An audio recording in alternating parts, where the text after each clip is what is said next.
guys and girls, it's me, Super Daniel Rock. Hi, it's I, the Interrupter, back again for another mischievous scheme to you, my arch nemesis. What's wrong with?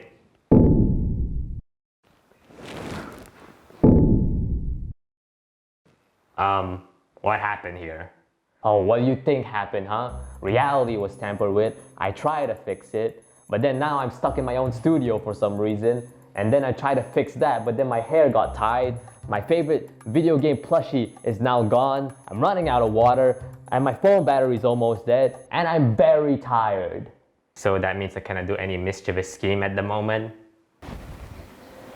Oh, that's unfortunate. You know what? If you're here, I'm sure you have some expertise when it comes to these altering reality shenanigans, right? If you want to really do all the evil schemes, can you fix this so that everything goes back to normal? Oh yeah, I can definitely do that. I have some expertise in that.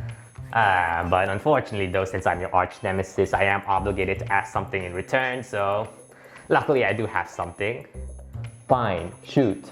Can you do a video on Wanda Maximoff? What? Why about her specifically? Well, I like red. Okay, fine. I'll get ready to do the video.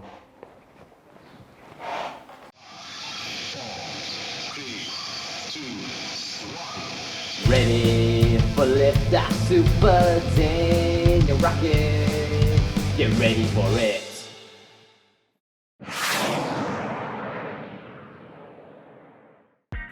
So yeah, I guess we're going to be talking about Wanda Maximoff now of the MCU. So yeah, it's been a while since I did one of these talking about a character in the MCU throughout the movies and all that. Now in the brand new setup with a brand new cleaner presentation. I think this was going to be a very fun ride, hopefully. So yeah, how can you describe Wanda Maximoff? Well, there is one word to describe her as: head turning.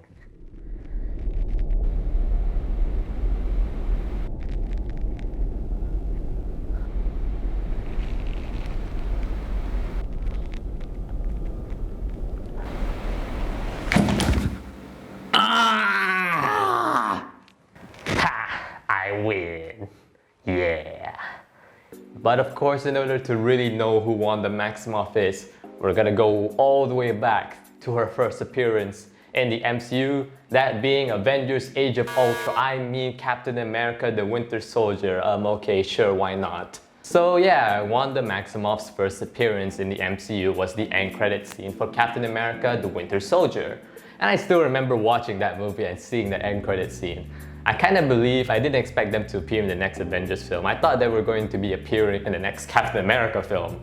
And yeah, I remember thinking that the next Captain America movie title would be Captain America, the Twins. I mean, come on guys, nobody questioned the title The Winter Soldier, so why not? Not really much to say about this end credit scene. It's a nice build up to the next Avengers film looking back.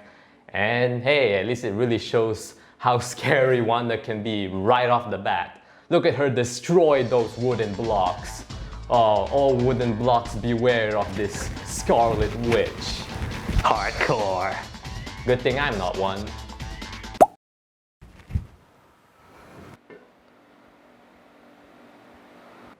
Oh God! Anyways, moving on to their actual first appearance technically, Avengers Age of Ultron. And of course, in the beginning of the movie, the Scarlet Witch, aka Wanda Maximoff, along with her brother, Pietro Maximoff, kind of have a bit of beef when it comes to the Avengers. Most importantly, well, Tony Stark, because of course it is. So Wanda and Pietro stated to Ultron when they joined alliance with him is that essentially when they were younger and they were still with their parents, they were under attack by missiles, and they found out when they survived one of the blasts, but their parents did it. They saw a missile that didn't turn on, and it had one word. Stark. Wrong! It was two words, guys. It was Stark Industries, not just Stark, okay? Well, I mean, I know, maybe they thought it wasn't dramatic enough. On the shell is painted one word. Stark Industries. I don't know, I'm not sure if it rolls off the tongue. I don't know, back when I was younger, of course I didn't know much about Marvel as a whole. I didn't know much about the comics and what was going on in them. So when I first see these two characters, I kind of had the feeling that the studio was like, oh my goodness, I almost forgot. People are definitely expecting some brand new superheroes to join the Avengers in the second movie. Okay, let's just go through the list very quickly and see who we get.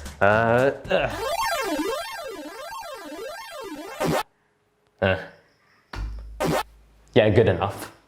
But of course, that was me back then. Now I know that they plan ahead, and there's a reason why they introduced Wanda and Pietro in this movie. Is because, well, they are also introducing Vision in Age of Ultron, which of course is a crucial part to their little Infinity Saga, since he has the little Mind Stone within his forehead.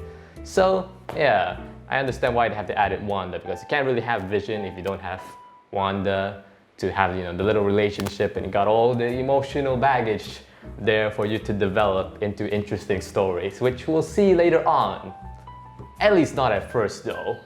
But of course, when it comes to adding these two characters from the comics into the movies, there is one thing they do have to consider, is that, well, they were technically mutant because they were the children of Magneto, one of the big main villains of the X-Men, who of course is now in a different movie studio, that being 20th Century. Of course, now they're a part of Disney, but before, of course, they were a separate entity.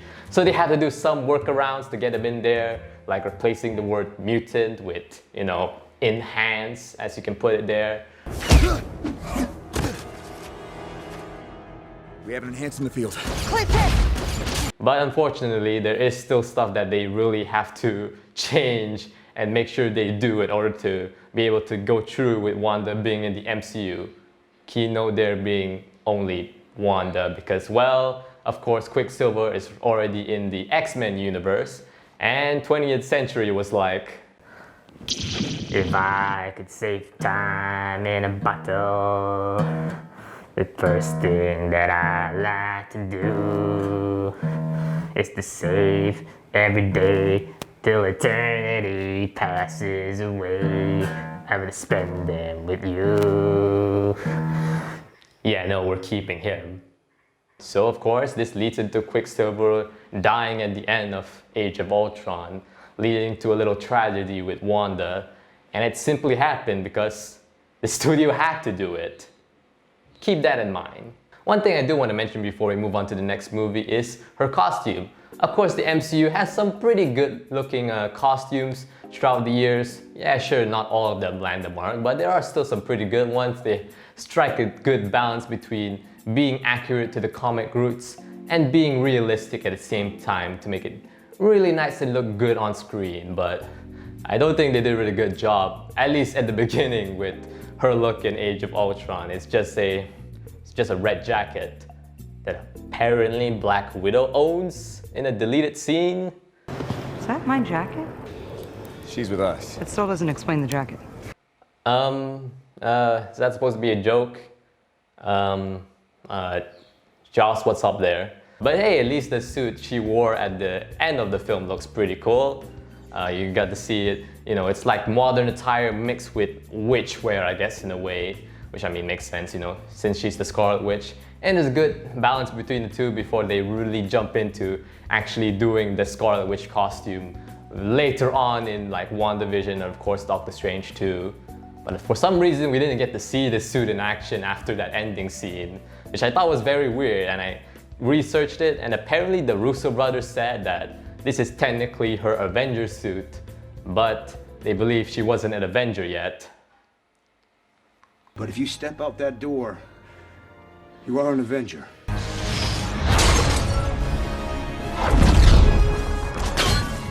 Okay, sure.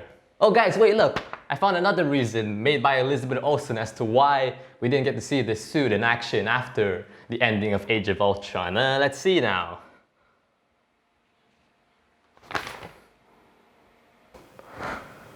Anyways, now let's finally move on to the next movie, that being Captain America Civil War. Of course, in this movie, it led into a thing called the Sokovia Accords, where, of course, superheroes are going to be under the supervision of the government, and any of their weapons and tools they use belong to them. And of course, this leads into a little splitting of the Avengers group. Team Iron Man, Team Cap. It was so crazy and amazing. The hype was so real. Hashtag Team Cap, hashtag Team Iron Man and all that. And the thing about it is that the reason why the Sokovia Accords exist and the main Kickstarter for it, interestingly enough, came from Wanda. Of course, in the beginning scene, they were trying to find, I forgot what his name is. Soon enough, they were able to corner him, but he was about to explode. So Wanda contained him, and there was no other way to put it, so she just raised it up and exploded a building in Lagos. So, yeah. They specifically used Wanda Maximoff for this event to happen, which, I mean, if you really look at the entire Avengers roster up to that point, she's definitely, unfortunately, the most likely candidate to cause a situation like this, considering her, well, chaotic powers. I don't think Hawkeye is gonna be missing a shot and exploding a building anytime soon. And plus, even if he did, the main tragedy is the fact that Hawkeye actually missed the shot. So yeah, they had to have Wanda destroy a building using her chaotic abilities in Lagos, simply because they had to kickstart this Civil War arc. And oh yeah, there's this scene with Wanda and Vision talking about the papaya, I don't know, it's not important, right? Yeah, anyways, on to Infinity War, where we see Wanda with Vision, and they're actually a couple now. Yeah. Look, I'm pretty sure around this time, people are starting to read the Marvel comics and at least get a general idea of what happens in them to understand what could possibly happen in the MCU. That happened to me around this time, so I'm pretty sure that happened to others as well. But of course, some people just want to enjoy a movie, just watch what happens next for the Avengers, and might think this whole relationship between Vision and Wanda is a bit odd and just a bit too sudden, you know, because it wasn't established yet how that happened. I kind of feel like people are going to be as confused as Okoye over here. Why was she up there all this time?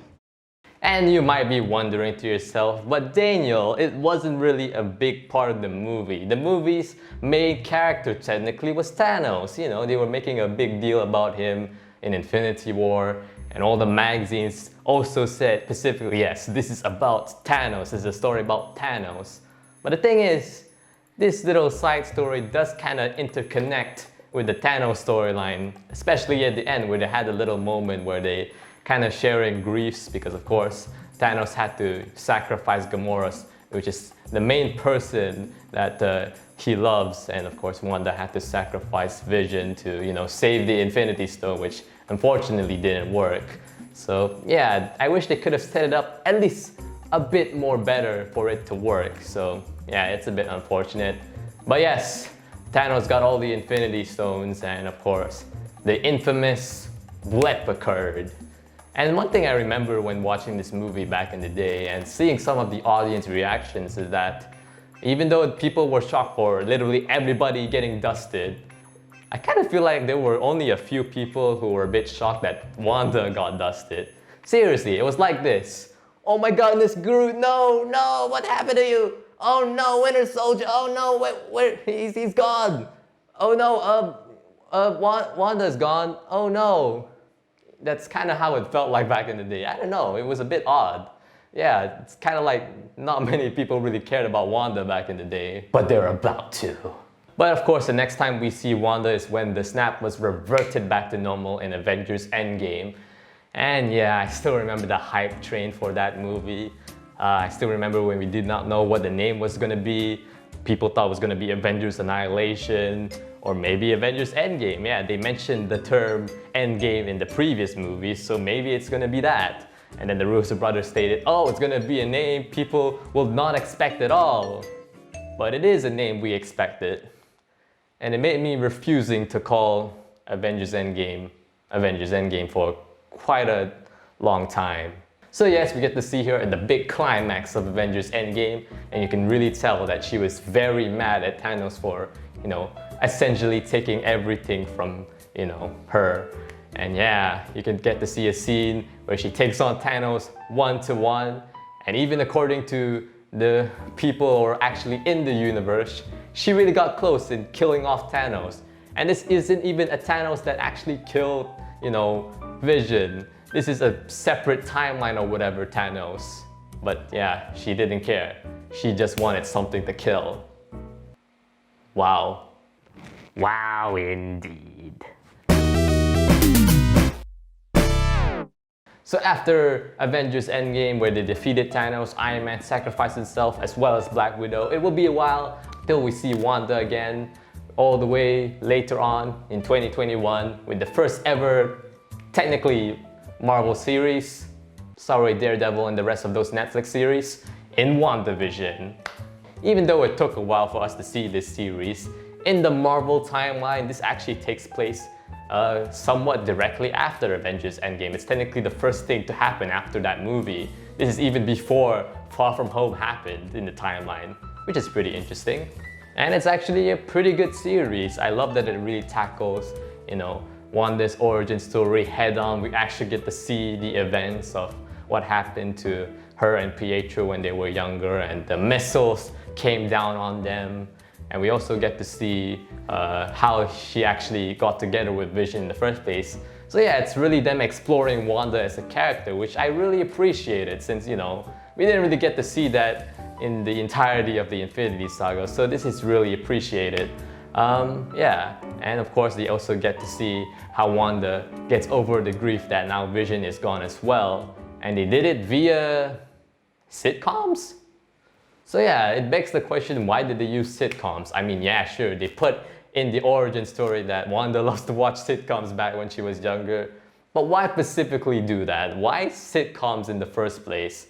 I mean, I don't think we got a definitive answer, but I think I got something here. It's not that because, oh, it's the first ever Marvel show, sorry Netflix series, and yeah, they wanted to do some fun parody of the history of TV shows, so they did this. I mean, that could be the case, but I do feel like another reason is that, well, back in the Infinity Saga, the interesting thing about it is that every tragedy that happened in Wanda's life, whether it be Pietro being killed off, or of course Vision being killed off, or causing that little incident in Lagos, it all happened because, well, the studio needed it to happen because, yeah, they wanted to make sure everything goes all the way up to, the Infinity Saga's ending, that which of course is Endgame. And yeah, I kind of feel like it's like Wanda wants to take back control of her life by, making her own, series, making her own story, making her own technically studio with all these sitcoms. So I think it is kind of fitting. I mean, come on, isn't it a bit ironic that Pietro came back, but he was recasted to essentially the person who, is the reason why he was killed off in the first place? Hey, I put some more depth in good old Ralph B. And this actually kind of gives a bit more context as to why Wanda said to Thanos, "You took everything from me." She isn't just referring to Vision, but all of her tragedies because, technically he is the reason. Marvel wanted to do this big Infinity Saga, and Thanos technically the main center of all of it. So Thanos is, the main reason why all of this happened. So now that the Infinity Saga is over, Thanos is dead, she was able to get over all her griefs, and she got a brand new costume in the process, dubbing herself Scarlet Witch. Yeah, it's a brand new era for her technically. She has a lot more freedom since she's no longer gonna be pushed around because they needed to do something to continue onwards with the Infinity Saga since it's over. So yeah, it kind of makes sense as to why the speculation revolving around Doctor Strange 2 is mostly in regards to her and what she will become by the end of this movie. Will she become a bad guy or will she become a good guy? It's technically up in the air now since, well, again, she has the freedom now. Okay, that's enough. You already did your part of the bargain. Now it's time for mine. Here we go. Ow!